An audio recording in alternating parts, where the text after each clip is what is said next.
نظمت مؤسسة أوريدو دورة تكوينية لفائدة الصحفيين حول موضوع تكنولوجيا الجيل الخامس من تنشيط الدكتور المستشار في التحول الرقمي والأمن السيبراني والذكاء الاصطناعي علي كحلان وخبراء من مؤسسة أوريدو بمقر أكاديمية مدرسة المبيعات سابقا بفضائها بفضاء أوريدو بحيدرة.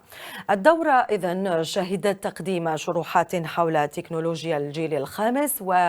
ومناقشة الخيارات التي توفرها هذه الخدمة، حيث أكد الدكتور علي كحلان أن تكنولوجيا الجيل الخامس خدمة متطورة وتوفر نطاقا تردديا عاليا جدا ووقت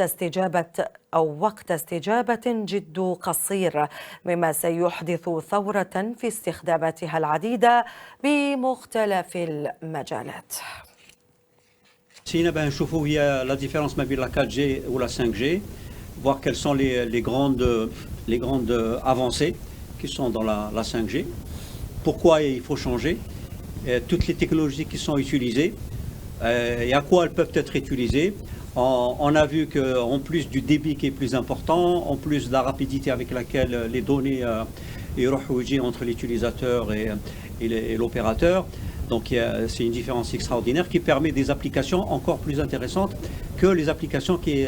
qu'on pouvait avoir avec les autres générations comme la 4G et la 3G et autres. Les grandes avancées, donc, comme je disais, en plus le débit ou la latence, c'est les applications qu'on peut avoir à la 5G. Par exemple, si on utilise la 5G au niveau de la santé, au niveau des opérations chirurgicales à distance,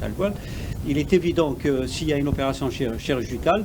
et si on doit, à distance, le chirurgien il doit opérer quelqu'un le chirurgien est à Alger ou quelqu'un est à Tindouf, il est évident que il faudrait que le bistouri puisse bouger au même moment qu'il le bouge, et il bouge au niveau de Tindouf. Les voitures autonomes, les voitures là il est clair qu'une voiture autonome au niveau de la route, si jamais il y a un enfant qui traverse la route, si l'être humain, lui, généralement, pour freiner, si une voiture roule à 100 km/h, pour que la voiture s'arrête au moment du frein, il va falloir 30 mètres.